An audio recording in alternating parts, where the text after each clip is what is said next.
Con su propia palabra me va a avisar la número 1 del lado izquierdo, la que está con el teléfono viendo. Allá usted. ¿Cómo se llama? Carla. Carla, ¿qué es oxidación?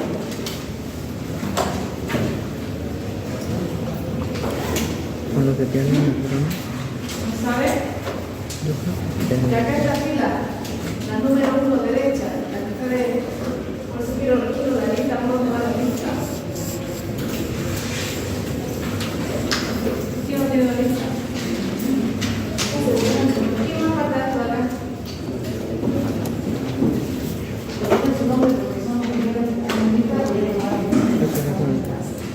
¿Qué es oxidación? ¿Qué entiende por oxidación? Si no me equivoco, es cuando hay una pérdida de electrones y Ya. una sustancia química se vuelve más positiva. Cuando una sustancia química pierde electrones, ya, vamos bien. Ahora, miren este conceptito de acá. ¿Qué es una oxidación? Es una reacción química. Todo aquel que les pregunte un concepto, ustedes tienen que decir reacción química. ¿Se acuerdan? Orgánica o inorgánica. En la que una molécula pierde. Cuando pierde uno o más electrones. Durante todo ese proceso, cuando pierde algo, ¿qué va a generar? Energía, esa es la finalidad.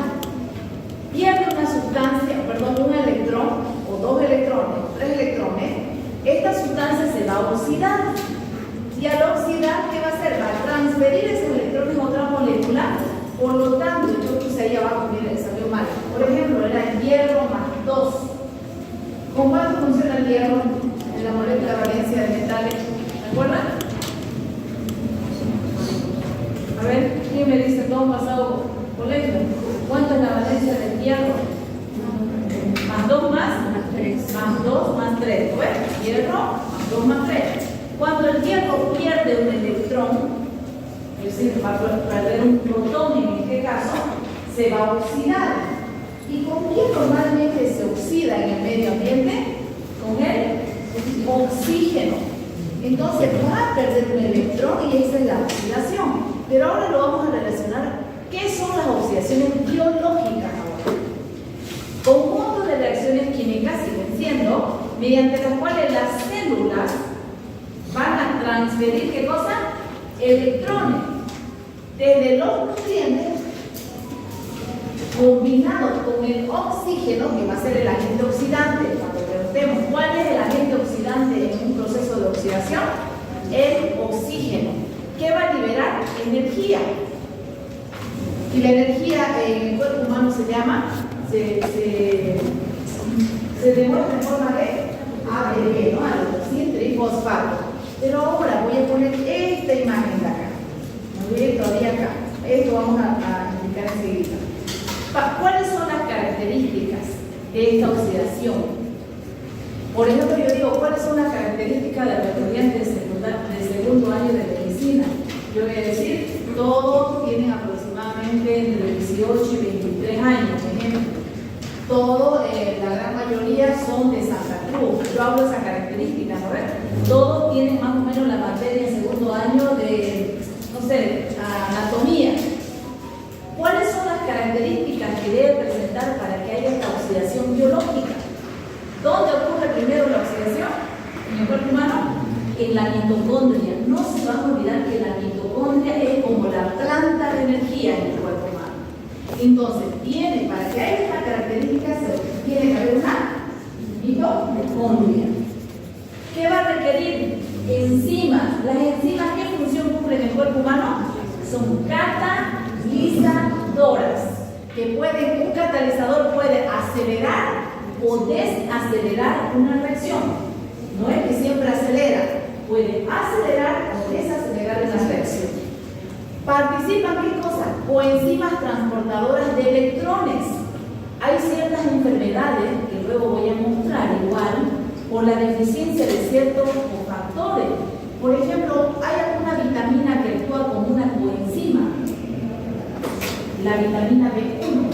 Ustedes se van a dar cuenta, y ahí quiero explicar a los estudiantes qué función tiene esta vitamina. Por ejemplo, hay muchas vitaminas que actúan también como muchos minerales. El magnesio, ¿alguna vez han visto una reacción química que actúa como un cofactor o como una coenzima?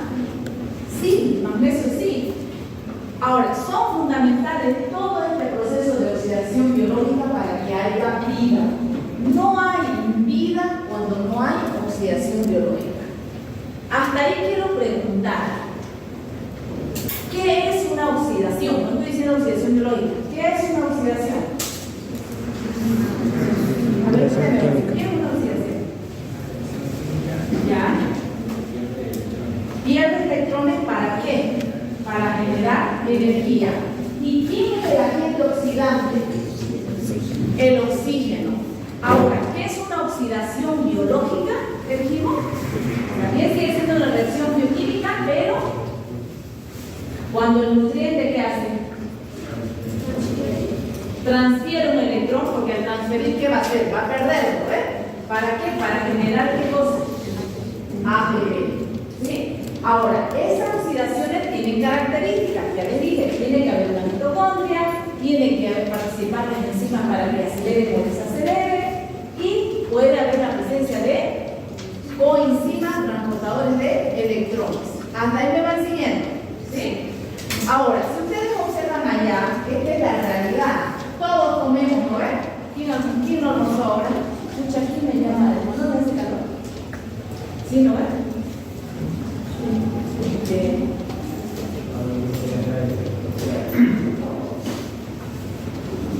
Pueden hacer hasta mientras la lista para no perder a su compañero. ¿Quién más falta en la lista?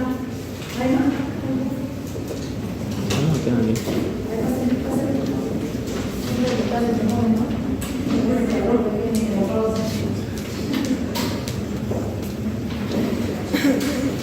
Bueno, cuando llegue el momento lo vuelvo a explicar ya, pero vamos a explicar. A ver, todos comemos, ¿no ven? ¿O no han comido almorzado? ¿Sí lo almorzado en toda la conciencia? Cada almorzado 1, 2, 3, 4. Díganme rapidito el motivo. ¿Ah? Yo almorcé. ¿No almorzó? Sí, sí almorcé. No, yo digo, ¿quién no almorzó? ¿Por qué no almorzó? ¿Ah? No me dice, no sé cocinar. ¿Quién no almorzó? Quiero saber por qué no almorzó. No, sinceramente, ¿por qué? ¿Por qué no almorzó? Yo creo por el tiempo. ¿Te ganó el tiempo? Ajá. ¿Qué tenías antes? En mi casa tenía que cocinar y yo no había tiempo para comer. Tuve que venir porque no iba a más tarde. ¿Por venir acá a almorzar? No, porque tenía clase a las 1. A tener clase a las 1. En esos casos, cuando ustedes no puedan cocinarse algo, es importantísimo una fuente proteica. De donde sea van a sacar un yogur. Primero piensen en la proteína, ¿ya? Pueden sacar un yogur, pueden sacar un vaso de leche, pueden sacar un pedazo de queso, aunque no almuercen, ¿qué hacen con eso? ¿Ya? No se olviden esa ley, primero la proteína. Ok. El alimento, ¿por qué está hecho? Carbohidrato, proteína, ¿qué más? Lípido, ¿qué más tiene un alimento?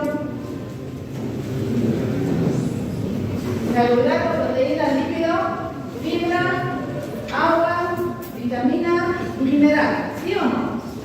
Todos tienen eso, solo que uno puede tener en gran abundancia y diferente. Puede ser que tenga el 90% de carbohidrato y el otro tenga poca cantidad. Pero entonces, cuando una persona consume el alimento, imaginemos todo, hemos almorzado, sea carbohidrato, proteína o grasa o fibra o micronutriente, ¿en qué se va a transformar? En glucosa, ¿no ves? Esa glucosa, buena descomposición de qué? Del carbohidrato. Va a ser el combustible, pero este es como el sustrato para que ingrese a la mitocondria. La mitocondria, ¿qué se llama el ciclo que produce, que se transforma en energía?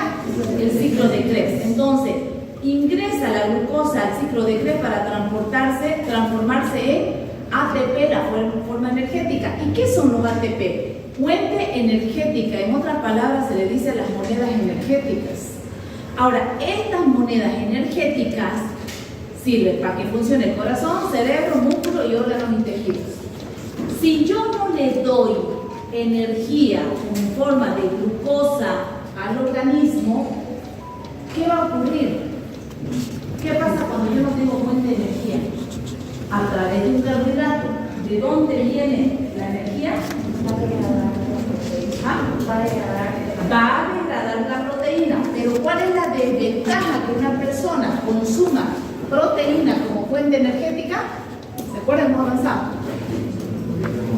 El desecho que me produce urea, ácido úrico, ¿qué más? Creatina y amoníaco.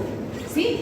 Esas son las sustancias de desecho. Pero cuando un paciente aumenta esa cantidad de compuestos nitrogenados, ¿cuál es la consecuencia? ¿Qué riesgo tiene esa persona que solo se alimente de eso y que haga hipercatabolismo proteico? Recuerda, hemos avanzado, por eso este tema es de lo que ya hemos avanzado, estoy utilizándolo, ¿no?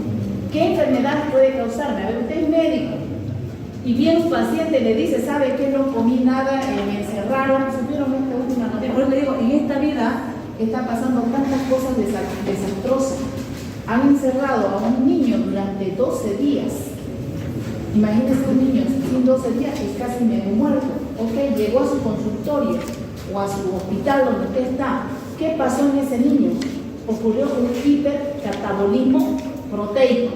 ¿No ves o no? Porque no dio fuente energética y su cuerpo empezó a degradar el sistema del músculo. Y primero fue a su reserva. Antes de ir al músculo, ¿a dónde va? A su reserva de glucógeno. ¿No ves? El glucógeno muscular y el glucógeno. ¿Cuál es el otro glucógeno? Hepático. Una vez que desgastó los dos, recién va a consumir la proteína. Y cuando consume esa proteína, hemos dicho que da estos desechos nitrogenados. ¿Qué complicaciones puede traer en esa paciente? ¿O en ese paciente? Insuficiencia renal. ¿Qué más? No, siempre. ¿Qué es lo otro?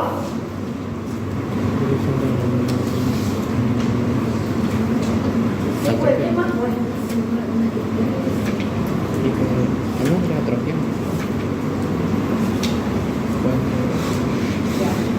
Van a hacerse la primera tarea, esta otra tarea.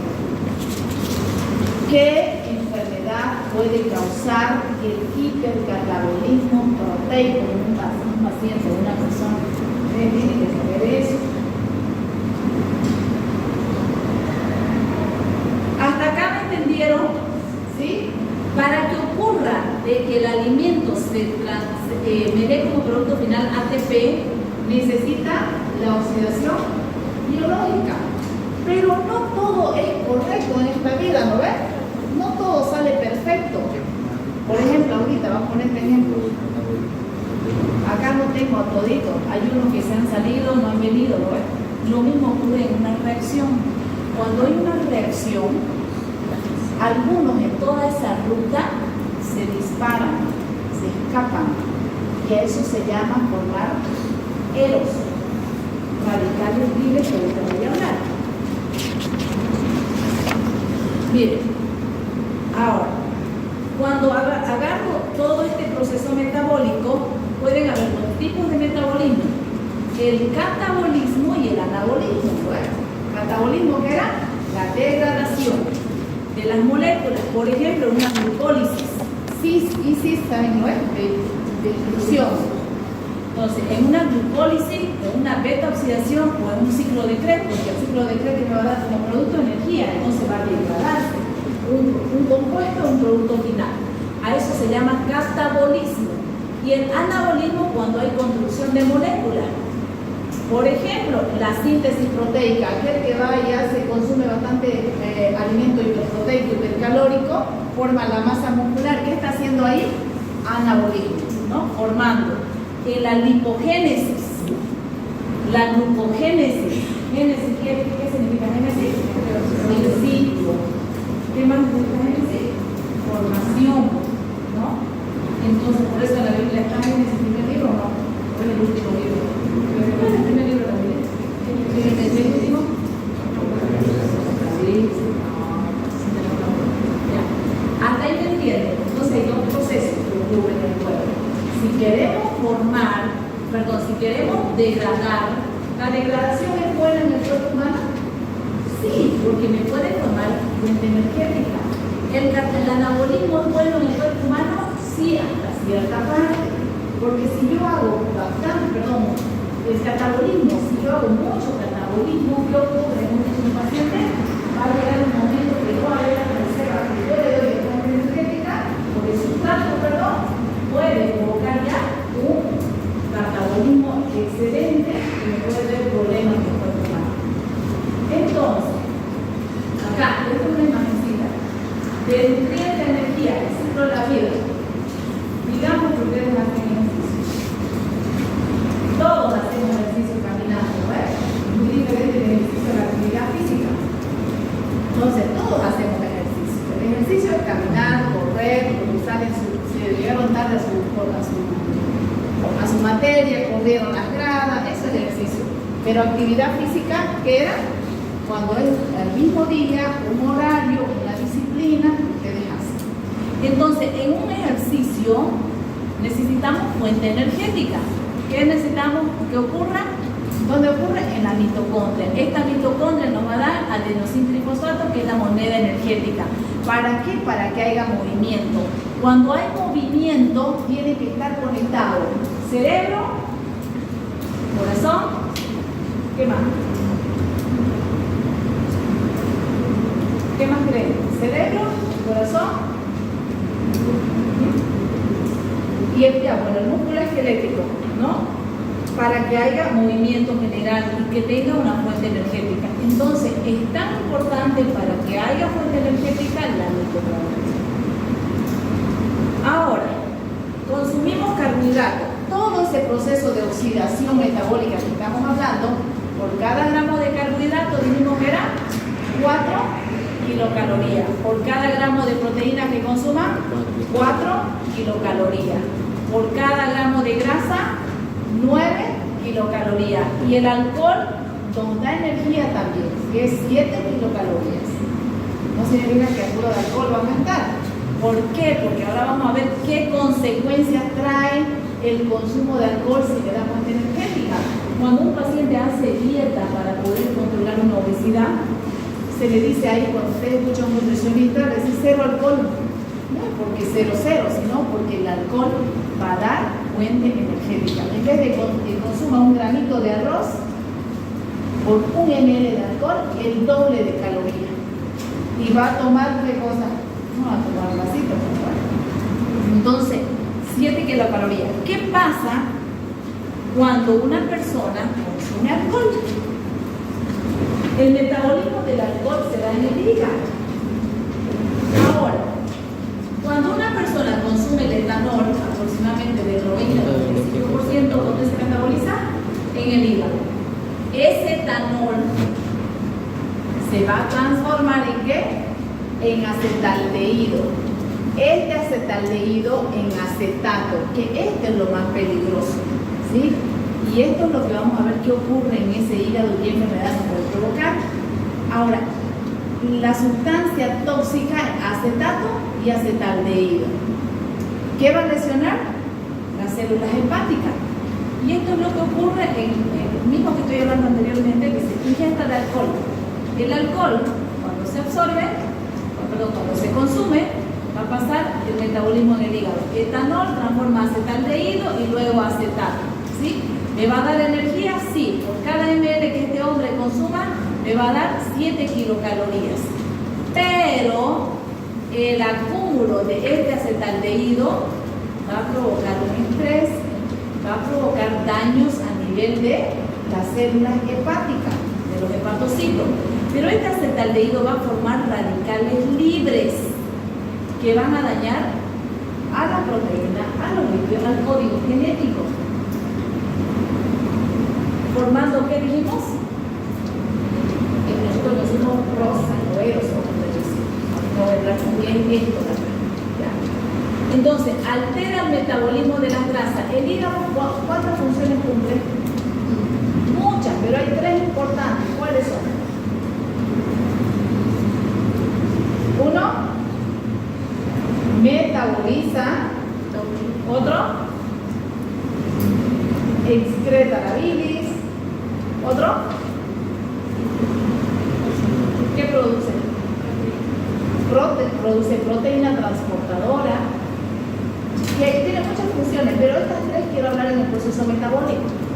Entonces, va a alterarse el metabolismo de las grasas y va a aumentar la relación del NAD hidrogenado y del NAD deshidrogenado, provocando que disminuye la oxidación de los ácidos grasos. Y cuando se disminuye la oxidación, ¿qué va a producir? Mayor cantidad de triglicéridos, colesterol, HDL, LDL, LDL, que son las lipoproteínas de muy baja densidad. Ahorita vamos a hablar sobre eso. Y ese acúmulo va a provocar una esteatosis. Antes que llegue una esteatosis, ¿qué viene? Cuando el hígado se degrada. Hígado graso, luego esteatosis hepática grado 1, grado 2, grado 3, luego cirrosis y luego cáncer. ¿No ven? Hoy en día el número de pacientes con esteatosis hepática ha culminado. Pongamos un promedio de 10 pacientes, 8 llegan con hígado graso, 8 llegan con esteatosis hepática. Hígado graso ya es poco, o sea, 3. No se olviden, cuando ustedes atiendan a un paciente con sobrepeso, pídanle la ecografía abdominal, que va a salir un hígado graso. Pero si ven que tiene ya obesidad 1, 2 o 3, se van a topar con esteatosis hepática. Y si no lidiamos la esteatosis hepática puede venir por alcohol, ¿por qué más? Por exceso de proteína o de grasa o de carbohidrato. ¿Ah? De lípido. Andaban las clases anteriores. ¿Cuál puede provocar? El consumo exagerado de proteína, de grasa o de carbohidratos. De carbohidratos. ¿Cuál especialmente? ¿Cuál carbohidrato se acuerdan? Ya, la fructosa. Las primeras causantes de hígado graso o esteatosis, la fructosa, porque el órgano que lo degrada la fructosa, ¿dónde? El hígado, ¿no ven? ¿Y dónde encuentra fructosa? Jarabes con fructosa, ¿qué más? La fruta, pues. La fruta y la miel, ¿sí? Y muchos pacientes endulzan pensando que la miel, claro, es natural, pero no es para el consumo de azúcar, o sea, de endulzante. El exceso de esa fructosa, el único órgano que degrada es es el hígado. Si tengo un hígado con esteatosis hepática, imagínense un paciente alcohólico, un paciente que come exageradamente carbohidratos, el cáncer de arroz reina eso, y que endulce con miel más. ¿De dónde viene su problema hepático? Si el hígado no está funcionando bien, ¿ustedes creen que el proceso de metabolismo va a funcionar bien? No. Y cuando no funciona el proceso metabólico, ¿qué ocurre? ¿Qué aumenta? ¿Qué tipo de grasa? La grasa visceral. No se olviden que la grasa más peligrosa del cuerpo humano es la visceral y la corporal. La corporal es todo la que envuelve, que está debajo del tejido subcutáneo, que está unida a la piel, como es al músculo, pero la más peligrosa es aquella grasa visceral que es la que envuelve todos los órganos, ¿no? Entonces, ¿por qué es tan dañina esa? ¿Qué pasa si ese paciente tiene ¿saben hasta cuánto es el valor de grasa visceral en el cuerpo humano? De 1 a 9. Eso no se olvida, de 1 a 9. Ahora estamos detectando pacientes con 22, 23, 27, estamos diciendo 3 veces, 4 veces más del valor normal. Y eso está muy relacionado con resistencia a la insulina, que es un problema de control metabólico o no. Sí, está muy relacionado con una diabetes, está relacionado con hipotiroidismo, está relacionado con hígado graso. Entonces, es tan importante el proceso de metabolización. ¿De qué manera se puede medir cómo se la grasa visceral en un paciente?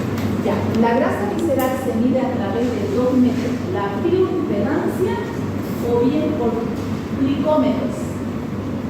El glicómetro es más manual, más técnico, ahora automatizado, es la bioimpedancia.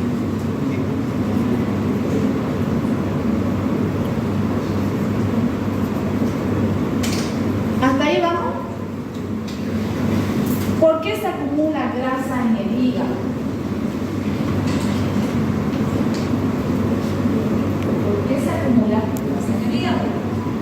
Miren, durante el metabolismo del alcohol se produce un aumento importante en la relación mental dentro de los hepatocitos. Que eso, que he hablado anterior, y vamos a observar, ¿qué pasa? Disminuye la oxidación del ciclo del ácido graso, por lo tanto va a aumentar la relación neuronal y esta va a disminuir la oxidación de los ácidos grasos, va a aumentar la síntesis de triglicéridos, va a disminuir la exportación de grasa en forma de VLDL. ¿Qué era la VLDL? A ver. Usted, señorita, ¿qué es el VLDL?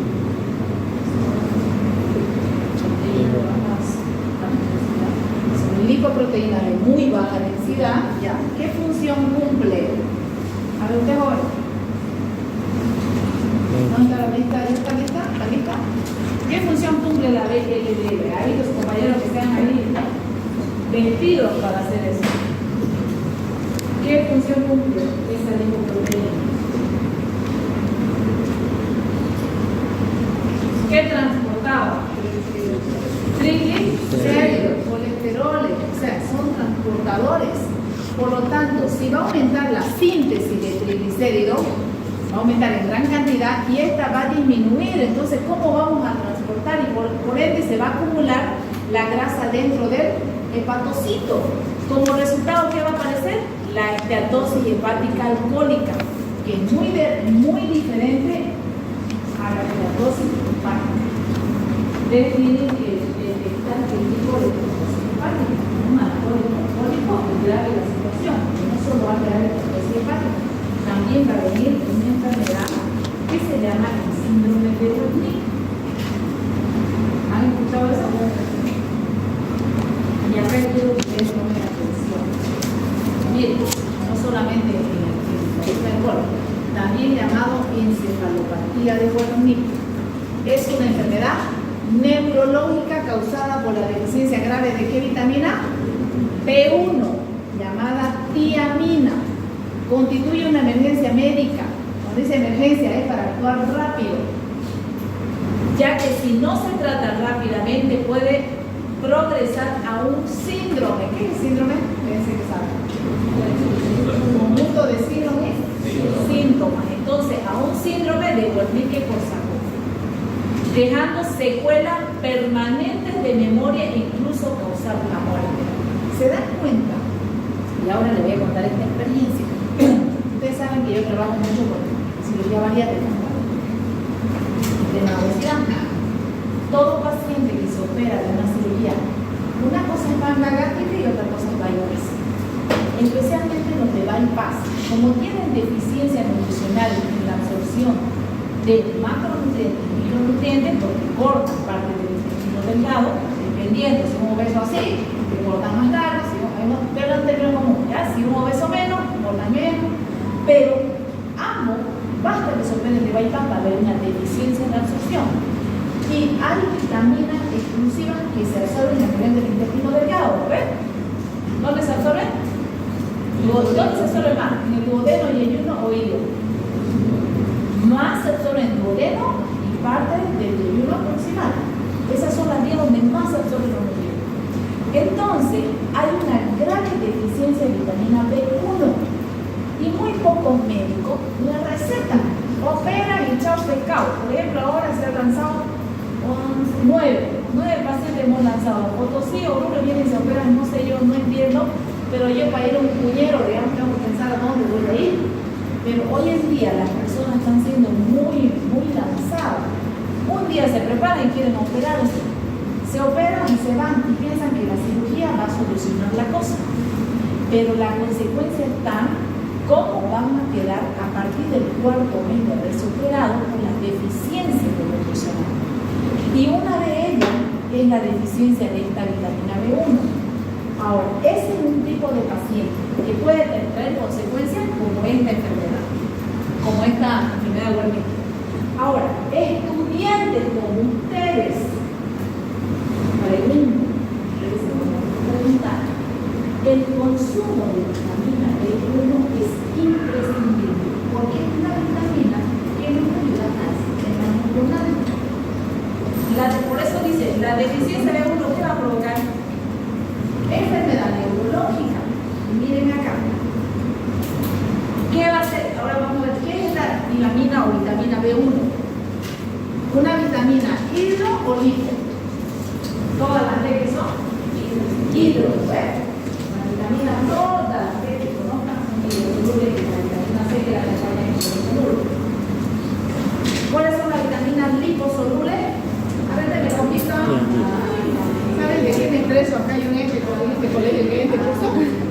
Por no saber su nombre. Nunca se van a olvidar. ¿Tiene la hoja de asistencia? ¿Quién tiene la hoja de asistencia? ¿Ya terminó? Yo tengo una debilidad. ¿Qué se dice? No, deficiencia. ¿Cómo se dice? Debilidad y fortaleza. No es debilidad. ¿Qué se dice esa palabra? Me está grabando, me está haciendo la lista. No es debilidad. ¿Qué se dice esa palabra? No. No es debilidad. No dice fortaleza ahí. Tantas cabezas no me van a ayudar. No tengo una lista. Tengo una. Pero no noté ninguna. No llegó. ¿eh? No tengo. No llegó. No me llegó. No me llegó. Le tengo nombre y apellido.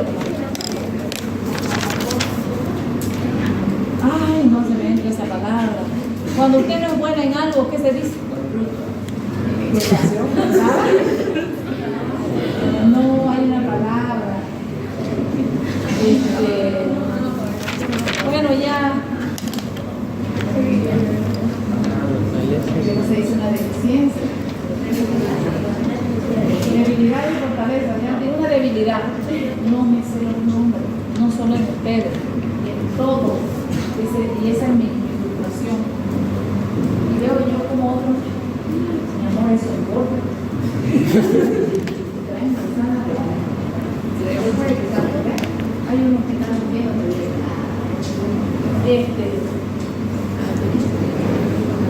ya. La tiamina, ¿qué hace? Perdón, la vitamina hidrosoluble son todas las B y la vitamina C. Y las liposolubles, A, D, E, K. ¿Cuáles tienden a ser hipervitaminosas? ¿Cuál de los dos grupos? Las liposolubles. Las liposolubles. A excepción hoy en día la vitamina D, porque la vitamina D en el 80% de pacientes con sobrepeso y obesidad hay deficiencia. Cuando esta vitamina D está en deficiencia, tu proceso metabólico se ve alterado. Si usted quiere hacer dieta, quiere bajar de peso y resulta que no está logrando, vaya a ponerse con otra su vitamina D y empieza a necesitar. Eso también no es en la lista de los pacientes, ¿no? Al menos ponerse. El acúmulo de grasa en el cuerpo hace que, si bien la grasa extra sola, pero el acúmulo de grasa como que retiene a que esa vitamina se ponga al sol directamente y se pueda hacer activa. No es lo mismo, pues es como que estuviera reservada en el cuerpo del paciente obeso, pero no se activa. Lo pueden tener, pero sin capacidad. Ahora, paciente que consuma vitamina D y no utiliza la luz, no solo la luz solar, la luz eléctrica, no se va a activar, ¿no? Porque hay una vitamina que necesita la luz solar. Ok, entonces la tiamina o vitamina B1 es una vitamina esencial para el metabolismo de la glucosa. Ahí también quiero que todo sale, porque no se sepa más. Todo paciente diabético, eso estoy enseñando es de la vida real, de lo que no se olvide. Todo paciente diabético tiene deficiencia de glucosa. ¿Por qué? Porque la metformina, la glibenclamida, o sea, estos tipos de enseñantes hacen que haya la deficiencia de este tipo de vitamina. ¿Ya? Eso es el complemento que estoy hablando de. Entonces, la vitamina B1 nos sirve para qué? El metabolismo de la glucosa y la producción de energía en el cerebro. Hace rato hablábamos que para que ocurra el proceso de oxidación metabólica habían características, ¿no ves? Y una era que hay una función de enzimas como cofactores. ¿Quién puede actuar como cofactor? La vitamina B1, para ayudar a transformar a esta glucosa para producir energía. Cuando existe la deficiencia de esta vitamina, las neuronas no pueden producir suficiente energía, lo que provoca ¿qué cosa? Daño cerebral, especialmente tálamo, hipotálamo, cuerpos mamilares y cerebelo. Actúa como una coenzima en forma de pirofosfato de tiamina. Por ejemplo, miren, este es el cofactor que va a actuar de esa forma la vitamina B1. Si yo pregunto cómo actúa la vitamina B1 en el proceso de oxidación metabólica, ya ustedes saben, como un coenzima en forma de pirofosfato de tiamina.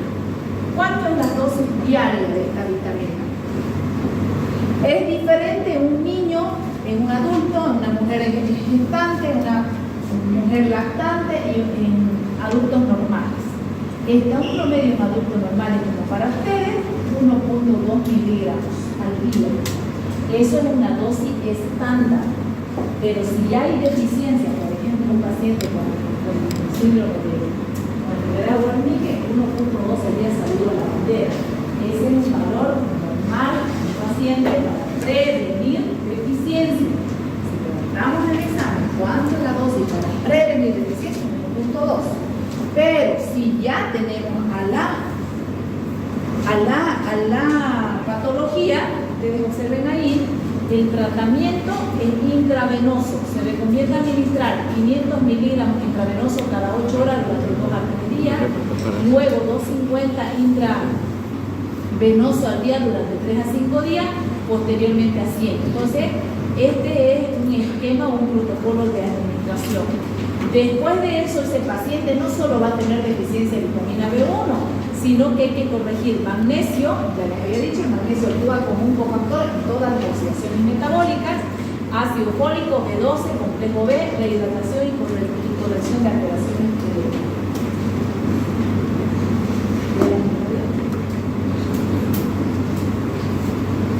Y ahí está lo que más me encanta. Ese es el tercer punto del camino.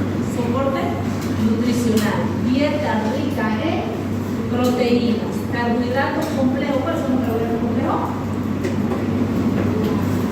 Almidón. ¿Cuáles son los complejos y los simples? Complejo, el almidón, ¿no ven? Las harinas, el arroz, la papa, la yuca, el camote, todo lo que comen ustedes. Suplementación, nosotros digo. Suplementación multivitamínica, aporte suficiente de vitaminas del complejo B y corrección de la desnutrición. Entonces, ese es el tratamiento cuando hay deficiencia ya más relevante. Ahora, la causa de la enfermedad de Wernicke, ¿cuáles son? Alcoholismo crónico, cirugía bariátrica, eso no significa que vamos a morir de acá adelante con la sorpresa, sino que se va a operar, que tiene que ser un seguimiento. Vómito persistente en embarazo, enfermedad gastrointestinal. Hoy día tendría, mire, que sale esto a una señora de 26 años, su cuarto hijo, pero vino así toda ida, porque hay embarazos que no son, o sea, no todos los embarazos son iguales en todas las mujeres. Ya iba por el 9º día donde no toleraba nada y hasta el agua le vomita. ¿Y qué haría usted como médico en ese caso? 9 días no tolera nada, creo que eran 2 meses, bueno, meses.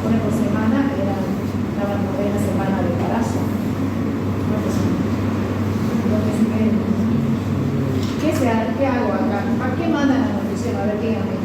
¿Usted mandaría nutrición? ¿Por qué le va a mandar nutrición? Si toma agua y lo vomita, ¿para qué va a mandar a nutrición? Por más que nutrición haga lo que haga, el médico primero tiene que restaurar que ella pueda tolerar. Y el médico me lo manda a mí. Yo digo, por más que le dé lo que le dé, no vamos a hacer nada en nutrición, porque un paciente que está todavía vomitando con náuseas, entonces el médico primero se tiene que dedicar a restablecerlo. Por eso a nosotros nos falta mucho criterio. No significa que ustedes, así como avanzan ahorita en la teoría 1 más 1 casi 2, digamos, y ustedes quieren aplicar. A veces la realidad es otra, ustedes no saben así de muy criterio. Y hoy día le digo a la señora, ¿qué vamos a hacer ahora? Y yo, vamos a buscar ayuda, bueno, porque por más que le dé suplemento, la va a vomitar, porque no tolera nada. Entonces, estos tipos de pacientes con vómitos persistentes pueden provocar la deficiencia de desnutrición severa, ayuno prolongado, nutrición parenteral sin suplementación de tiamina, cáncer. ¿Por qué el cáncer? A mí que alguna vez un paciente con cáncer. ¿Qué empieza? ¿Comen bien? Rechazan los alimentos, pero hay unos alimentos que sí tienen problemas.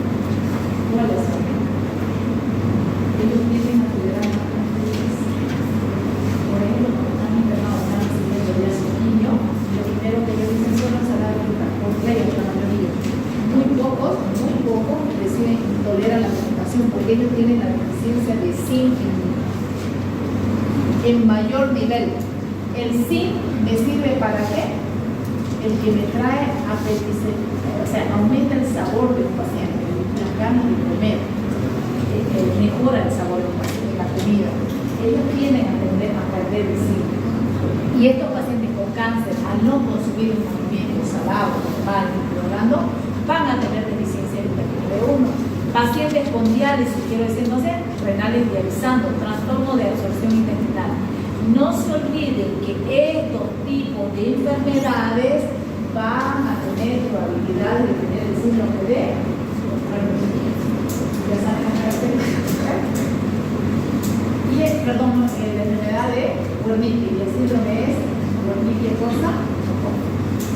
Y ahí el Wernicke-Korsakoff ya hay daño. Ok, ahora vamos. ¿Se acuerdan que les decía al inicio de todo el proceso de oxidación biológica? No todo lo que en su plato se va a degradar en energía. ¿Se imaginan? Es como yo ponga 5 gramos de carbohidratos, me tenga que dar las 5 por 4, 20, 1020 calorías. En todo ese proceso de metabolismo va a haber algunos que se van a escapar. Y cuando se escapan, ¿con quién se van a encontrar? Con el oxígeno, ¿no? Y ese oxígeno, por eso dice acá, las especies reactivas de oxígeno, eso se llama Eros, son moléculas o átomos derivados del oxígeno que poseen una alta reactividad química, debido a que contienen uno o más electrones separados. Se producen de forma normal durante el metabolismo celular, especialmente en la cadena transportadora de electrones de la mitocondria. Ahora, ¿qué va a formar? ¿Cuáles son los Eros? Radical superóxido, peróxido de hidrógeno, ¿el llamado qué cosa? ¿Qué se llama peróxido de hidrógeno? Agua oxigenada con que se ponían al cabello y se volvían chocos cuando eran más chicos. Radical hidroxilo y el oxígeno ciclo. Estos son los 4 Eros, pero no significa que los Eros son malos, o sea, son dañinos, son buenos y el exceso es dañino. Vamos a explicar. No todas las Eros son radicales libres, excepción, por ejemplo, el peróxido. Por ejemplo, el peróxido de hidrógeno es un Ero, pero no es un radical libre, porque no posee electrones desapareados. Está en el examen. Todos los Eros son radicales libres. ¿Cuál es? El peróxido de hidrógeno, ¿por qué razón? Porque no tiene electrones desapareados. Ahora, ¿dónde se producen los Eros? Se generan principalmente, ¿dónde dijimos? En la cadena respiratoria de la mitocondria, en los peroxisomas. neutrófilos y macrófagos durante la respuesta inmune y en el retículo endoplasmático. Cuando da sed, ¿qué significa? Cuando un paciente tiene sed, ¿qué ocurre? También se lo han enseñado. Cuando pierde aproximadamente el 2% del peso corporal en líquido, porque el líquido, ¿dónde se pierde? ¿Por qué día se pierde el líquido? Bueno, aparte de la orina y el sudor, por el oxígeno, por la respiración. Ok, ahora, vean esto. Esto es lo mismo, parecido a este de acá. Primero, utilicemos esto. La glucosa, todo este proceso metabólico para formar eros. Cuando tenemos el proceso, ¿se acuerdan anteriormente? Dijimos, el alimento se transformaba en glucosa y en la cadena respiratoria, que es la mitocondria, cuando un electrón se une al oxígeno, va a formar los radicales libres eros, excepción el peróxido. ¿Cuáles son los radicales? Los eros, radicales superóxido, el peróxido de hidrógeno, el hidroxilo. Por último, todo esto, cuando el paciente acumula en gran cantidad, va a producir un estrés oxidativo que va a dañar a los lípidos, las proteínas y al DNA o ADN. No todos los eros son dañinos. Esta es una imagencita. Toda esta imagen se la voy a, como no se la voy a, porque después no viene antes. Formación secuencial de especies reactivas de oxígeno eros. Fuente principal en la cadena transportadora, que es la mitocondria. Si ustedes observan acá, toda esta cadena siempre va a haber un electrón que se va a escapar. El que se escapa dice que se va a tocar con qué? Con un oxígeno para formar el eros. Entonces dice radical superóxido, peróxido de hidrógeno, radical hidroxilo, y todo esto que van a provocar daño oxidativo. Ese es el final. Ese daño oxidativo, ahora, ¿qué funciones cumplen los eros? No siempre son malos. Miren, su función fisiológica en cantidades normales, participan de la defensa contra microorganismos. Esa es una ventaja de los eros. Creo que se proponga porque quieren hacer examen donde piensan que es fácil, ¿no? Que lo ponen de subrayar, de marear. Pongamos que los eros son dañinos o no son dañinos. Usted puede poner cualquier función en punto y voy a mezclar ahí. ¿Participa en la defensa contra microorganismos como fuentes de anticuerpos parecidos? Sí. Interviene en la señalización celular, regula la proliferación y diferenciación celular, contribuye a la apoptosis, que es la muerte celular programada. Bien. Pero cuando aumentan los eros, ¿qué va a pasar? Daño del ADN, oxidación de las proteínas, peroxidación de líquidos de las membranas celulares y una muerte celular.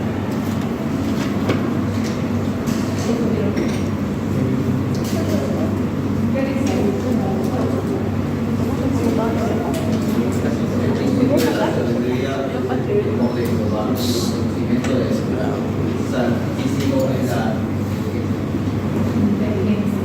Por lo tanto, sabiduría e inteligencia son cinco hermanos. Sí. ¿Qué es lo que nosotros debemos buscar primero? La sabiduría. ¿Por qué? Porque dice que la sabiduría no te va a limitar, te va a reducir las malas decisiones. Entonces, tenemos que tener sabiduría. Pero la sabiduría, ¿de dónde viene? De lo alto. La inteligencia